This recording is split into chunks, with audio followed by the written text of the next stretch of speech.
নমস্কার বন্ধুরা, welcome to traders diary and trading commentary. আজ আলোচনা করব সপ্তাহের শেষে মার্কেট কোন জায়গায় দাঁড়িয়ে এবং মার্কেট কিভাবে মুভমেন্ট করলো এই সপ্তাহে এবং আগামী সপ্তাহে মার্কেট কোন জায়গায় মুভমেন্ট করতে পারে।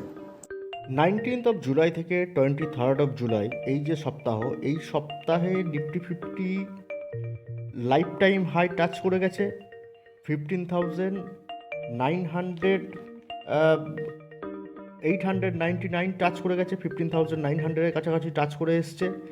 আবার অনেকটা কারেকশন করে 20th অফ জুলাই যদি লক্ষ্য করা যায়, অনেকটা কারেকশন করে 15,580-র কাছাকাছি এসে আবার বাউন্স ব্যাক করেছে। 19th অফ জুলাই মার্কেটটা একটা মোমেন্টামের মধ্যে ছিল, কিন্তু তারপর 20th of July global market একটা নেগেটিভ ইন্ডিকেট করায় মার্কেট নেগেটিভ রিয়্যাক্ট করে এবং একটা বড় একটা গ্যাপ ডাউন ওপেনিং হয় এবং সেখান থেকে মার্কেট কারেকশন করে এবং 15,580-র কাছাকাছি মার্কেট চলে যায় এবং সেখান থেকে আবার তারপর একটা পুল ব্যাক হয় মার্কেটের। এবং 23 তারিখ অর্থাৎ গতকালকে যদি দেখা যায় ফ্রাইডের দিন, সেই দিন মার্কেট আবার 15,900 কাছাকাছি 15,899 টাচ করে আসে। নিফটি 50-র কথা বললাম এটা। ব্যাংক নিফটির ক্ষেত্রে তাই এই সপ্তাহের শেষে অলমোস্ট 2%-এর ওপর কারেকশন করেছে, যদিও 35,000-এর ওপরে রয়েছে, কিন্তু একটা সপ্তাহে যদি 2%-এর ওপর কারেকশন করে একটা ইন্ডাইসিস, যে ইন্ডাইসিসটা মার্কেটে 30%, হয়তো নিফটি 50-তে দেখা যাবে হয়তো 27-30% কন্ট্রিবিউট রয়েছে ব্যাংক সেক্টরের, ব্যাংকিং এবং ফাইন্যান্সিয়াল সেক্টর, এনবিএফসি সেক্টরের। তো ব্যাংক সেক্টরের মতো একটা ইম্পর্ট্যান্ট সেক্টর যদি নেগেটিভ পারফরমেন্স করে একটা সপ্তাহের শেষে, তাহলে তার একটা ইম্প্যাক্ট অবশ্যই নিফটি 50-তে পড়ে। মিড ক্যাপ ইন্ডাস্ট্রিজ যদি লক্ষ্য করা যায়, সেখানেও 0.96% একটা নেগেটিভ মোমেন্টাম লক্ষ্য করা গেছে, কারেকশন লক্ষ্য করা গেছে একটা সপ্তাহের শেষে। Nifty next fifty 0.32% positive momentum এই সপ্তাহের শেষে। স্মল ক্যাপ ইন্ডাস্ট্রিজ যদি লক্ষ্য করা যায়, নিফটি স্মল ক্যাপ 100 0.38%, সেখানেও কারেকশন লক্ষ্য করা যাবে। বিএসসি মার্কেট যদি লক্ষ্য করা যায়, বিএসসি সেন্সেক্স ঠিক নিফটি 50-র মতোই, এনএসসির মতো আরেকটা সেক্টর, আরেকটা জায়গা যেখানে কারেকশন লক্ষ্য করা যাবে। বিএসসি মার্কেটটাও আরেকটা মার্কেট যেখানে কারেকশন লক্ষ্য করা যাবে এনএসসির মতোই, 0.31% নেগেটিভ মোমেন্টাম। এবং মিড ক্যাপ এবং স্মল ক্যাপ 0.47% কারেকশন এবং স্মল ক্যাপ 0.14% কারেকশন।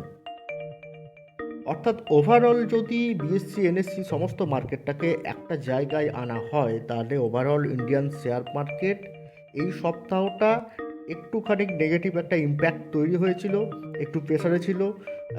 সমস্তটাই গ্লোবাল মার্কেট নিয়ে কিছুটা প্রেসারে ছিল এবং আগের সপ্তাহে দেখা গেছে বেশ কিছু বড় কোম্পানি, তাদের আইটি কোম্পানিগুলো তাদের ফাইন্যান্সিয়াল ইয়ারের FY22 এর Q1-এর রেজাল্ট রিলিজ করেছে, কিন্তু তারপরও নেগেটিভ পারফরমেন্স করেছে। তবে আগের সপ্তাহের জন্য আরও বেশ কিছু বড় কোম্পানির রেজাল্ট রিলিজ হচ্ছে, যেগুলো ডিসাইড করবে মার্কেটকে কোন দিকে মুভমেন্ট আপ করবে। গতকালকে মার্কেট শেষ হওয়ার পর রিলায়েন্সের রেজাল্ট এসছে, কোনো হিউজ গ্রোথ লক্ষ্য করা যায়নি, তবে একটা মডারেট একটা রেজাল্ট বলা যেতে পারে। খুব একটা ভালো যে ইম্প্যাক্ট হয়তো রিলায়েন্স শেয়ারে হবে বলে মনে হয় না। অনেকটা কন্ট্রিবিউট করে রিলায়েন্স শেয়ারটা।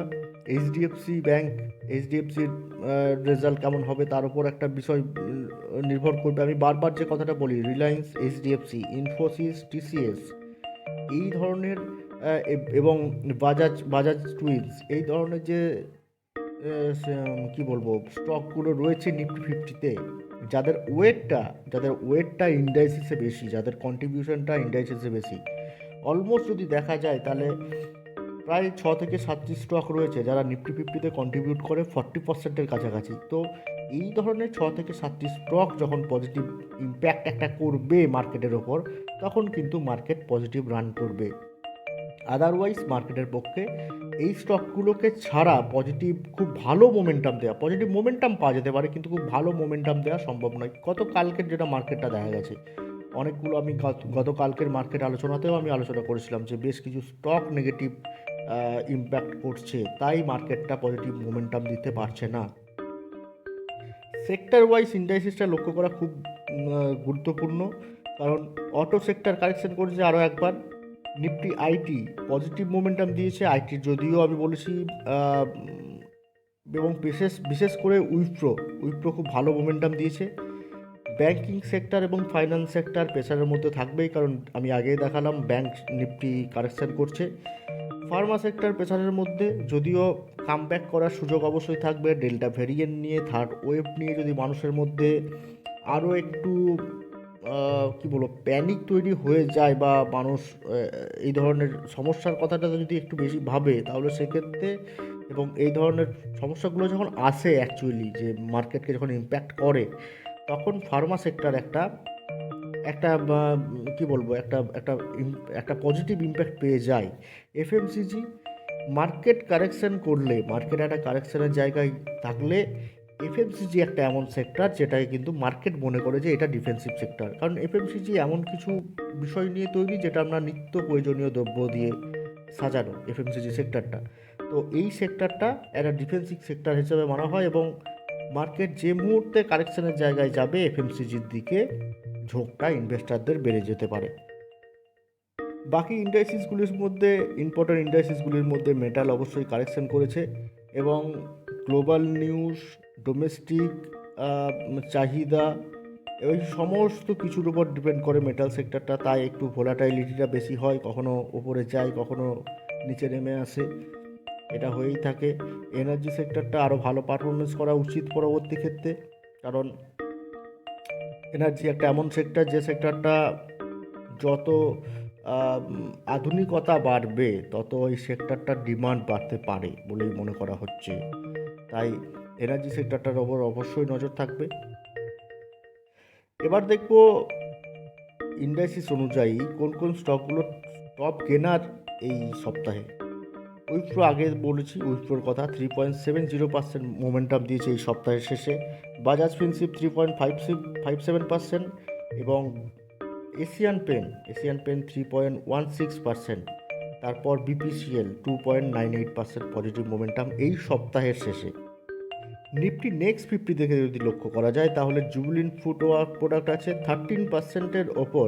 জুবিলেন্ট ফুড প্রোডাক্ট 13%-এর ওপর positive momentum. ACC cement 9%, almost 10%-এর কাছাকাছি পজিটিভ মোমেন্টাম। হ্যাভেলসে ভালো মোমেন্টাম আছে। আম্বুজা সিমেন্ট এবং অ্যাপোলো হসপিটাল দু জায়গায় ভালো মোমেন্টাম লক্ষ্য করা গেছে। মিড ক্যাপ 100 থেকে যদি লক্ষ্য করা যায়, জেএসডব্লিউ এনার্জি 24.07% পজিটিভ মোমেন্টাম এক সপ্তাহের শেষে। এনার্জি সেক্টরটা কেন স্ট্রং জায়গায় রয়েছে, সেটা এনার্জি সেক্টরের জন্য কেন ফোকাস থাকতে পারে, সেটা আমি আগেই বললাম। এবং দেখুন, একটা স্টক এনার্জি সেক্টরের মিড ক্যাপ সেকশনের স্টক 24% ওপর পজিটিভ মোমেন্টাম। জুবিলেন্ট ফুড আমি আগেই দেখিয়েছি, অবশ্য ওটা অলরেডি কাউন্ট হয়ে গেছে নিফটি নেক্সট 50-তে। Gujarat gas 7.35% positive momentum. আমি আইজিএলে একটা পজিটিভ মোমেন্টামের আশা করছিলাম এই সপ্তাহে এসেছে, কিন্তু যাই হোক হয়নি। অবশ্যই আশা করি আইজিএল স্টক হিসাবে ভালো, এবং নজরে থাকবে আশা করি সবারই আপনার। ম্যাহাপসিস 5.86%। প্রেস্টিজ আগেই দেখেছি, প্রেস্টিজ নিয়ে আগের সপ্তাহে কথা বলেছিলাম, এবং ভালো মোমেন্টাম পরপর 2 সপ্তাহ ধরে দেখা যেতে পারে। স্মল ক্যাপ ইন্ডাস্ট্রিজেও কিছু স্টক থাকবে যেগুলো পরপর রিপিট পারফরমেন্স বলা যেতে পারে। ইন্ডিয়া বুলস রিয়েল এস্টেট 18.90, প্রায় 19%-এর কাছাকাছি। লাক্স ইন্ডাস্ট্রিজ ভালো পারফরমেন্স করেছে। বিড়লা কর্পোরেশন ভালো পারফরমেন্স করেছে। রেন ইন্ডাস্ট্রিজ আমার মনে হয়, যা মনে পড়ছে তত রেন ইন্ডাস্ট্রিজ আগের সপ্তাহ ভালো পারফরমেন্স করেছিল, এই সপ্তাহ 9%-এর ওপর positive momentum. Nifty 50 chart analysis সবথেকে গুরুত্বপূর্ণ জায়গায়, যেটা নিফটি 50 চার্ট অ্যানালাইসিস এবং সাপ্তাহিক চার্ট যদি লক্ষ্য করা যায়, পরপর কতগুলো সপ্তাহ হয়ে গেল যে নিফটি 50 একটা রেঞ্জের মধ্যেই থেকে গেছে। এই যে একটা রেঞ্জ নিফটি 50 তৈরি করেছে, এই রেঞ্জের মধ্যে থেকে গেছে। এবং আমি বারবার যেটা বলি, মার্কেট কি করে, মার্কেট একটা জোন তৈরি করে, জোন টু জোন মার্কেট ট্রেডিংটা হয়। এই মুহূর্তে 15,600 যদি ধরা যায়, এবং 16,000, এই যে 400 পয়েন্টের যে একটা জায়গা, তো এই জোন থেকে কিভাবে শিফট হবে, অর্থাৎ জোনটা কিভাবে পরিবর্তিত হয়ে 16,000 প্লাস জোনে যেতে পারবে কি পারবে না, সেটা পুরোটাই নির্ভর করছে জুলাই মাসের শেষ এবং তারপর জুলাই আগস্ট এই মাসের এই যে একটা সময়ে যখন সমস্ত কোম্পানি তাদের FY22 এর Q1 রেজাল্ট রিলিজ করবে, সেই রেজাল্টগুলো যদি এক্সপেকটেশনের থেকে ভালো গ্রো করে তাহলে স্টকগুলো অবশ্যই পজিটিভ পারফরমেন্স করবে। হয়তো ইনিশিয়ালি কারেকশন করতে পারে, কিন্তু তারপর অবশ্যই পজিটিভ পারফরমেন্স করবে এবং সেটাই হবে মার্কেটের জন্য সুযোগ 16,000 লেভেল ক্রস করার। এখান থেকে যদি কোম্পানি ওয়াইজ পারফরমেন্স খারাপ হয়, রেজাল্ট পারফরমেন্স খারাপ হয়, সেক্ষেত্রে কারেকশানের একটা মানে মানসিকতা তৈরি হতেই পারে, কারণ তখন একটা প্রফিট বুকিং একটা জায়গা চলে আসবেই। অলরেডি মার্কেট লিডারদের পারফরমেন্স যে খুব ভালো হবে সেটা ভাবা যাচ্ছে না, কারণ রিলায়েন্স অলরেডি একটা আগেই বললাম যে তাদের রেজাল্ট রিলিজ করেছে, এক্সপেকটেশনের থেকে অনেকটা কম এলেই হয়তো মার্কেট সেই জায়গায় নেগেটিভ রিঅ্যাক্টটা করে এবং এক্সপেকটেশন সবসময় একটা ভালো থেকে যায় মার্কেটের ক্ষেত্রে। তো উইকলি ক্যান্ডেল দেখার বিষয় এইটাই, এবং এই সপ্তাহের ক্যান্ডেলটা যদি লক্ষ্য করেন তাহলে অলমোস্ট একটা গ্রিন ক্যান্ডেল তৈরি হয়েছে, কিন্তু একটা হ্যামার কাইন্ড অফ ক্যান্ডেল তৈরি হয়েছে এবং জোনটা এই জোনের মধ্যেই থাকবে বলে মনে হচ্ছে আমার, অ্যাটলিস্ট জুলাই মাসের উইকলি এক্সপায়ারি অবধি। জুলাই মাসের উইকলি এক্সপায়ারি মেবি 16,000 টাচ করলেও করতে পারে, কারণ সেটা অবশ্যই ডিপেন্ড করবে যে এই মুহূর্তে জুলাই মাসের এক্সপায়ারির ক্ষেত্রে, এবং সেটা দেখবো পরবর্তী ক্ষেত্রে যে এই মুহূর্তে ওপেন ইন্টারেস্ট কী কথা বলছে। ওপেন ইন্টারেস্ট ডেটা যদি লক্ষ্য করা যায় তাহলে জুলাই মাসের এক্সপায়ারির ক্ষেত্রে 16,000 call option highest open interest পাচ্ছে এবং পুট অপশনের ক্ষেত্রে 15,800 হাইয়েস্ট ওপেন ইন্টারেস্ট পাচ্ছে। অর্থাৎ market likely to be trade between 15,800 and 16,000, এইটাই হয়ে যাচ্ছে মার্কেটের এই মুহূর্তের কিন্তু লেভেল। এবং যেহেতু 16,000 ওপেন ইন্টারেস্টটা অনেকটা বেশি পাচ্ছে পুট অপশানের থেকে, কল অপশানের ওপেন ইন্টারেস্টটা বেশি, তাই পাল্লাটা কিন্তু আপাতত 16,000-এর দিকেই একটু বেশি। পরবর্তী ক্ষেত্রে যদি গ্লোবাল কোনো নেগেটিভ সেন্টিমেন্ট তৈরি হয় এবং মার্কেটটা 100 বা 150 পয়েন্ট কারেকশন করে, সেক্ষেত্রে কিন্তু 15,800-এর পুট অপশানের ওপেন ইন্টারেস্ট আর একটু বৃদ্ধি পেতে পারে। গতকালকে গ্লোবাল মার্কেট যে জায়গায় শেষ করেছে, SGX নিফটি কারেকশন করেছে, বাকি মার্কেটগুলো অলমোস্ট পজিটিভ জায়গায় থেকেই শেষ করেছে এবং সামনে সোমবার যখন মার্কেট ওপেনিং হবে তখন পজিটিভ যদি একটা শুরুয়াত হয় তাহলে ইন্ডিয়ান মার্কেটের ক্ষেত্রে একটা পজিটিভ মোমেন্টাম লক্ষ্য করা অবশ্যই দেখা যাবে। এবং ইউরোপিয়ান মার্কেটের ক্ষেত্রেও নজর থাকবে, কারণ ইউরোপিয়ান মার্কেটের ডেল্টা ভেরিয়েন্ট নিয়ে যে প্যান্ডামিকের ডেল্টা ভেরিয়েন্ট থার্ড ওয়েভ নিয়ে যে একটা ব্যাপার তৈরি হয়েছিল, একটা বিষয় তৈরি হয়েছিল, সেটা কতটা শিথিল হচ্ছে তার উপর ডিপেন্ড করবে ইউরোপিয়ান মার্কেট।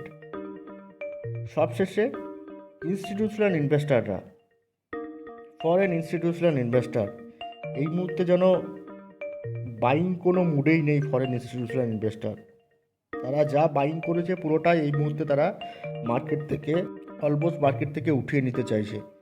অন্যদিক থেকে ডোমেস্টিক ইনস্টিটিউশনাল ইনভেস্টাররা কন্টিনিউ মার্কেটকে সাপোর্ট করে যাচ্ছে এবং এই মুহূর্তে প্রশ্নের জায়গা এইটাই যে ডোমেস্টিক ইনস্টিটিউশনাল ইনভেস্টারদের এই যে একটা সাপোর্টে মার্কেটটা রান করছে, এই সাপোর্টটা কতদিন ডোমেস্টিক ইনস্টিটিউশনাল ইনভেস্টাররা কন্টিনিউ করতে পারবে। এবং যে মুহূর্তে ডোমেস্টিক ইনস্টিটিউশনাল ইনভেস্টাররা সাপোর্টটা কন্টিনিউ করতে পারবে না, আমার কিন্তু মনে হয় ফরেন ইনস্টিটিউশনাল ইনভেস্টারদের সেলিং প্রেশারটা আরও একটু বেড়ে যেতে পারে। আজকের মতো আলোচনা এখানেই শেষ করছি। চ্যানেলটিকে সাবস্ক্রাইব করুন এবং বেল আইকন প্রেস করুন যাতে পরবর্তী ভিডিওগুলো পেয়ে যান। ধন্যবাদ। আশা করি এই আলোচনাটা আপনাদের ভালো লেগেছে, আলোচনাটা কার্যকরী হবে আপনাদের জন্য। ধন্যবাদ।